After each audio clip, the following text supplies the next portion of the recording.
नमस्कार दर्शकों, भारत न्यूज़ के इस बुलेटिन में आपका स्वागत है। दर्शकों, मैं आपको बता दूं, सुप्रीम कोर्ट ने एक ऐतिहासिक फैसला सुनाते हुए रेलवे ट्रैक की विसिनिटी में बसे हुए स्लम को हटाने की बात की है। सुप्रीम कोर्ट ने ये कहा है कि रेलवे ट्रैक के अलॉन्ग साइड जो भी झुग्गियाँ हैं वो 48,000 के तकरीबन झुग्गियाँ हैं, जिनको 3 महीने के अंतर्गत उनका एनक्रोचमेंट अथॉरिटी वहाँ से हटाए। ये फैसला ये देखते हुए लिया गया है कि दिल्ली में रेलवे ट्रैक के आसपास कितना पॉल्यूशन है और किस तरह से वहाँ पर कूड़े कचरे का आलम रहता है, जिससे कि ज़िंदगियाँ प्रभावित भी होती हैं।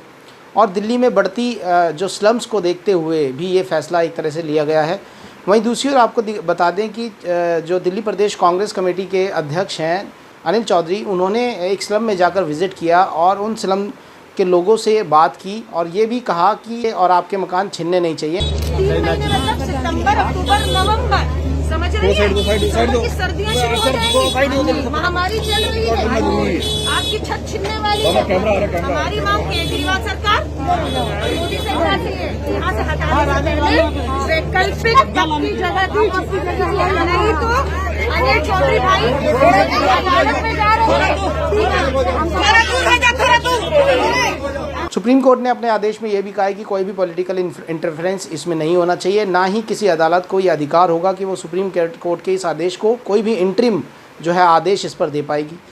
ऐसे में सवाल ये खड़ा होता है कि झुग्गी झोपड़ियों की अगर उनके पॉइंट ऑफ व्यू से बात की जाए तो वो लोग ये कहते हैं कि हमें विस्थापित किया जाए या सरकार हमें रिलोकेट करने की कोई व्यवस्था हमें दे, तभी हम यहाँ से जाएंगे। अब यहाँ पे इतना बड़ा सवाल ये खड़ा होता है कि 48,000 झुग्गियों को सरकार रिलोकेट कर पाएगी, क्योंकि दिल्ली सरकार की अगर बात करें तो सुप्रीम कोर्ट में दिल्ली सरकार ने कुछ भी ऐसा नहीं दिया कि कुछ भी ऐसा रिलोकेशन प्लान नहीं दिया कि जिसमें वो झुग्गी झोपड़ी को रिलोकेट करने की बात कर रहे हों। वहीं अब सवाल ये खड़ा होता है कि ये 48,000 झुग्गियों का क्या होगा। वैसे मैंने कुछ लोगों से बात की झुग्गी झोपड़ी में रहने वाले, और मैंने उनसे ये सवाल भी किया कि आप लोग कहाँ से आए थे, बेसिकली कहाँ आके आपने मकान बनाया। तो देखने वाली बात ये नज़र आई कि ये लोग रिलोकेट तो हुए हैं, लेकिन इनके आधार कार्ड और बिजली के बिल इसी नंबर पे हैं। अब सवाल ये खड़ा होता है कि जब नेताओं को या पॉलिटिकल पार्टी को ये बात पता होती है कि ये विस्थापित लोग हैं, तो इन्हें ऐसा संरक्षण दिया ही क्यों जाता है कि इनके आधार कार्ड, बिजली का बिल बना दिए जाते हैं। अब वहाँ पे मैंने देखा कि वहाँ बिजली के मीटर भी लगे हुए थे और सबके घरों में बिजली का कनेक्शन था। अब ऐसे में सवाल ये खड़ा होता है, बिजली कंपनियाँ भी अपनी फैसिलिटी के, अपने जो रेवेन्यू सोर्सेज के लिए मीटर की सुविधा वहाँ देती है। तो ये सब फैक्ट को ध्यान रखते हुए हमें उन अथॉरिटीज़ को साथ में लाकर उन लोगों पर भी एक्शन लेना चाहिए कि जो लोग झुग्गी झोपड़ी में ऐसी फैसिलिटी देते हैं। हालांकि ये बेसिक अमेनिटीज़ है जो कि सरकारें जिसका वादा करती हैं कि ऐसे क्लस्टर को ये फैसिलिटी दी जाएगी, लेकिन इसका मतलब ये नहीं है कि जगह जगह ऐसी झुग्गियाँ और जगह जगह ऐसे एनक्रोचमेंट तैयार कर दिए जाएंगे। इसके बाद मैं आपको बताता हूं कि किस तरह से मैंने कांग्रेस के एक वरिष्ठ नेता राजीव कौशिक से बात की, जो कि बाबरपुर ज़िले में है। उन्होंने क्या कुछ कहा इस पूरे बारे में आप देखिए।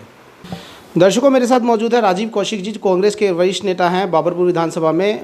आपको याद होगा कि सुप्रीम कोर्ट ने अभी एक ऑर्डर दिया है जिसके अंतर्गत 3 महीने के अंतर्गत जो रेलवे ट्रैक के पास रेलवे की विसिनिटी में जो झुग्गियां हैं 48,000 के तकरीबन हटाई जाएंगी, लेकिन उसको लेकर कांग्रेस ने एक दूसरा रुख अपनाया है और कांग्रेस उन गरीबों में जा रही है जिनके वो लोग वो झुग्गियों के पास रह रहे हैं। राजीव जी, स्वागत है आपका। मैं सबसे पहले ये सवाल पूछना चाहूँगा कि कांग्रेस जो है वो ये क्यों कह रही है कि जो रेलवे ट्रैक से झुग्गियाँ ना हटाई जाए, जबकि सर्वोच्च न्यायालय ने कह दिया है कि वो हटेंगी। आपको किसने कहा कि कांग्रेस कह रही है कि झुग्गियाँ ना हटाई जाएं? हम ये इस पक्ष में है कि उन गरीबों को अभी वहाँ से ना हटाया जाए। कोरोना महामारी चल रही है, इस समय सेंट्रल गवर्नमेंट को सुप्रीम कोर्ट में एक पक्ष रखना चाहिए था। हम सुप्रीम कोर्ट की अवहेलना नहीं कर रहे, हम उसके ऑर्डर की अवहेलना नहीं कर रहे हैं, लेकिन हम ये चाह रहे हैं कि वो जो गरीब हैं, जो 50,000 परिवार हैं, उनके बारे में भी सोचना चाहिए था। रेल मंत्रालय ने उनका पक्ष नहीं रखा, सेंट्रल गवर्नमेंट ने उनका पक्ष नहीं रखा। क्या इतनी जल्दी थी? क्या वो ये कह नहीं सकते थे कि जब इतनी बुरी स्थिति है इस देश में, कोरोना महामारी फैल रही है, तो वो 50,000 परिवार कहाँ जाएंगे? हम इस चीज़ का विरोध कर रहे हैं। हमने सुप्रीम को हम ये नहीं कह रहे कि उनके, और क्या है कि उनके रीसेटलमेंट के बारे में क्या सोचा केंद्र सरकार ने? क्या आपने कोई उनके लिए पॉलिसी डिसाइड की? नहीं, ऐसा देखने में आया, मैंने झुग्गियों में न्यूज़ भी कवर की थी कि उन लोगों के पास कई योजनाएं जाती हैं। कई लोग तो ऐसे भी मुझे मिले वहाँ जिनको ऑलरेडी मकान मिल चुके हैं स्लम कॉलोनीज़ में, लेकिन वो फिर भी आके मारे गए। इसी बात का जो हवाला सुप्रीम कोर्ट में भी दिया गया रेलवे की तरफ से कि कई झुग्गियों को रिलोकेट भी किया गया था हमारी तरफ से, और मकान भी उन्हें विसिनिटी में दिल्ली के आसपास पहुँचाए गए थे, लेकिन अभी तक वो रिलोकेट नहीं हुए।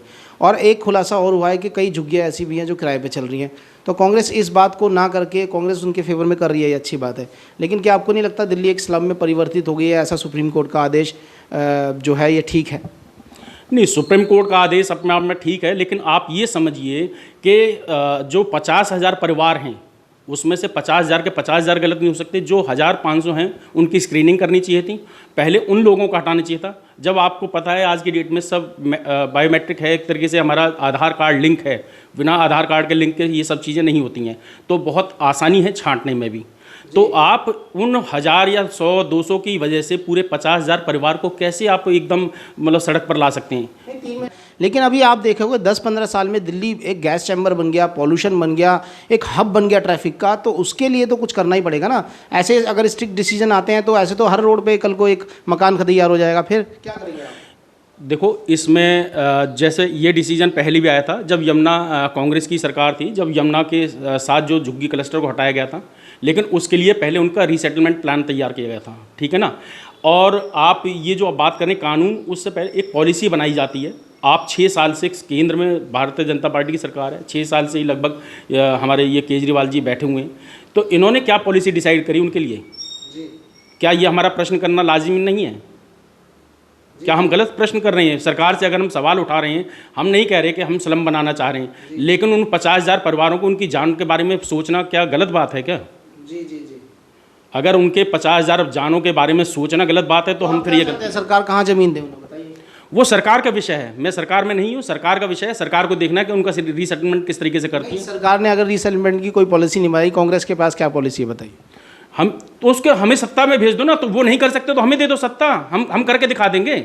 हमने करके दिखाया है पहले भाई, वो नहीं कर सकते तो हम बना देंगे पॉलिसी। हमें अनऑथराइज कॉलोनी है, पैसे 55% जो दिल्ली की जनता अनऑथराइज कॉलोनीज में रह रही है, स्लम कॉलोनीज में रह रही है, तो एक और स्लम कॉलोनी हम लोग तैयार कर रहे हैं। आप ऐसा चाह रहे हैं? आप कमाल कर रहे हैं। नन नगरी है, सुंदर नगरी है, सीमापुरी है, ऐसी बहुत सारी रीसेटलमेंट कॉलोनीज कांग्रेस ने तैयार करी थी। ये कांग्रेस की पॉलिसी थी क्या? इन्होंने कौन सी पॉलिसी तैयार कर दी अब तक? वो क्या वहाँ आपको स्लम लग रहा है? आपको कल्याणपुरी, त्रिलोकपुरी, आप कहीं भी जाएं, कहीं आपको स्लम लग रहा है? सब 30-30 फुट की रोड है और बढ़िया उनका जो विस्थापन हुआ है लोगों का, रीसेटलमेंट बढ़िया अच्छे तरीके से हुआ है। वो भी तो इस तरीके के क्लस्टर खत्म किए गए थे। तो आप इस तरीके की पॉलिसी लेकर आइए, और नहीं कर सकते तो फिर आप जो है हम पर प्रश्न ना उठाकर आप सत्ता पक्ष से प्रश्न कीजिए कि वो क्या कर रहे हैं। मैं आपसे बस यही अनुरोध करूँगा कि हमारा जो काम है वो हम बेहतर तरीके से कर रहे हैं। हमें सोचना है इस देश में रहने वाले हर नागरिक के बारे में। तो दर्शकों, झुग्गी झोपड़ी हटाई तो जा रही है, लेकिन झुग्गी झोपड़ी वालों का ये कहना है कि उनको कहीं ना कहीं रिलोकेट करके मकान दिए जाने चाहिए। लेकिन एक फैक्ट भी है कि मकान देने के बाद भी ये लोग वापस एक नई झुग्गी बना लेते हैं और वहाँ पर एक ऐसा ही स्लम पैदा कर देते हैं। तो इस पूरे मामले पर गहन विवेचना की ज़रूरत है कि आखिरकार ये लोग ऐसा क्यों करते हैं। और कई चीज़ तो ऐसी भी है कि हमने पाया अपनी जांच में कि किराए पर भी झुग्गियाँ दी जाती हैं। किराया माफिया भी बहुत सक्रिय हो चला है। सुप्रीम कोर्ट के इस आदेश के बाद आखिरकार केंद्र के पास या राज्य सरकारों के पास ये चुनौती है कि अब ये इस मामले से कैसे निपटेंगे। आप देखते रहिए भारत न्यूज़। ये बात सुनने में बहुत कड़वी लग सकती है, लेकिन किसी स्टेट के लिए जब ये एक दुविधा बन जाए और जब ये एक जाम, पॉल्यूशन और इन सब चीज़ों का समस्या का आधार बन जाए, तो ऐसे कभी कड़े फैसले लेने भी पड़ जाते हैं। और माननीय सर्वोच्च न्यायालय ने ऐसा ही कड़ा फैसला सुनाते हुए 48,000 झुग्गियों को रेलवे ट्रैक की विसिनिटी से हटाने का फैसला किया है। और 3 महीने के अंतर्गत सरकारों को या एडमिनिस्ट्रेशन को इसकी रिपोर्ट हटाकर इसकी रिपोर्ट सुप्रीम कोर्ट को देनी भी है।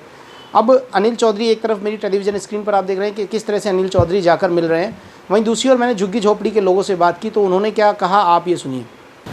दर्शकों, मैं आपको बता दूं कि माननीय सर्वोच्च न्यायालय ने एक फ़ैसला दिया है जिसमें सर्वोच्च न्यायालय ने बताया है कि दिल्ली में से रेलवे ट्रैक के आसपास या जो रेलवे की ज़मीन है उसके आसपास तकरीबन 48,000 झुग्गियों को चिन्हित किया गया है जिन्हें हटाया जाएगा, और ये दिल्ली के ब्यूटिफिकेशन के लिए ज़रूरी है।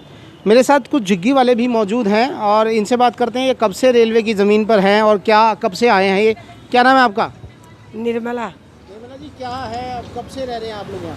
हम 20 साल से ऊपर हो गया है। कहाँ से आए हो, कहाँ से विस्थापित हुए आप लोग? हम पहले सीलमपुर में थे। हमारा सबका पहचान पत्र, आधार कार्ड, सर्वे कार्ड सब वहाँ पर मिल गया था सर। वहाँ से भी झुग्गियाँ हमारी हटाई गई। हमने वहाँ से आकर यहाँ पर पड़ गए। यहाँ भी जो कह रहे 3 महीने बाद झुग्गी हटा दिया जाएगा। और साहब हम कहाँ जाएंगे जब ना तुम जगह दोगे ना ज़मीन दोगे। ये करीबन हम इतने इतने बड़े थे, छोटे छोटे बच्चे थे जबकि हम आए हुए दिल्ली। कौन सी स्टेट से हो वैसे? बेसिकली कौन सी स्टेट से हो आप? हम बाराबंकी लखनऊ के साइड में थे। तो यहाँ जब आप आए झुग्गियाँ डाली तो वो उस टाइम पे किसी अधिकारी ने आपको मना नहीं किया कि भाई ये रेलवे की ज़मीन है और यहाँ पे झुग्गियाँ नहीं डालनी आपको? कोई नहीं मना करा सर। जब हमने झुग्गियाँ डाल लिया मना नहीं करा। हमारी झुग्गियों में एक दफा ट्रक आ गया, वो टेंटर चला दिया। तो यहाँ पे जो बिजली के मीटर लगे हुए हैं आप लोगों के, वो सरकारी हैं, लगे हुए हैं? लगे हुए हैं। तो आपने जो आधार कार्ड और वो सब बनवाए कौन सी एजेंसी ने, विधायक ने बनवाए, कैसे बनवाए?